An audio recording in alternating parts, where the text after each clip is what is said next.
Hi, this is Dr. Sunil Kishore, Plastic and Cosmetic Surgeon, Usha Super Specialty Hospital, Ongole. ఈరోజు మనం tubal recanalisation గురించి తెలుసుకుందాం. జనరల్గా pregnancy అయిన తర్వాత వెంటనే అదే సేమ్ టైంలో ట్యూబెక్టమీ చేసుకుంటుంటారు.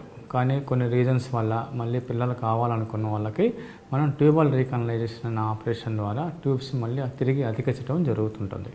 సో ఇది రెండు రకాలు ఉంటుంది. ఒకటి ఓపెన్ సర్జరీ చేయొచ్చు, రెండోది ల్యాప్రోస్కోపిక్ సర్జరీ చేయొచ్చు. మా హాస్పిటల్లో మేము ఏం చేస్తామంటే మైక్రో సర్జరీ ద్వారా అంటే లూప్స్ లెన్స్ మ్యాగ్నిఫికేషన్ లెన్స్ పెట్టుకొని కరెక్ట్గా ఎక్కడైతే ట్యూబ్స్ కట్ చేస్తారో అక్కడ ప్రిసైజ్గా ఎండ్ టు ఎండ్ అతికించడం జరుగుతుందన్నమాట.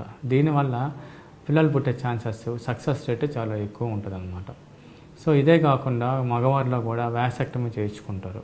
మళ్ళీ ఏదైనా రీజన్ ద్వారా మళ్ళీ పిల్లలు కావాలనుకుంటున్నప్పుడు మనం ఈ వ్యాసెక్టమీని రీకనలైజ్ చేయొచ్చు. మళ్ళీ ఏదైతే ఎక్కడైతే వ్యాసెక్టమీ చేస్తారో ట్యూబ్ కట్ చేస్తారో అక్కడికి వెళ్ళి మళ్ళీ మైక్రో సర్జరీ ద్వారా ట్యూబ్స్ని అతికించడం జరుగుతుంటుంది.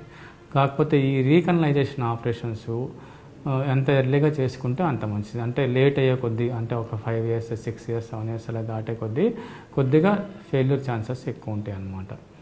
సో ఈ రకమైన అటువంటి ఆపరేషన్స్ అంటే ఆడవాళ్ళకైతే ట్యూబల్ రీకనలైజేషన్, మగవాళ్ళకైతే వ్యాస్ రీకనలైజేషన్ ఆపరేషన్స్ ఇప్పుడు ఒంగోలులో మా హాస్పిటల్లో రీజనబుల్ ప్రైస్కి చేస్తున్నాం అనమాట. కాబట్టి దీన్ని అందరూ యూటిలైజ్ చేసుకోవాల్సిందిగా కోరుకుంటున్నాను. Thank you.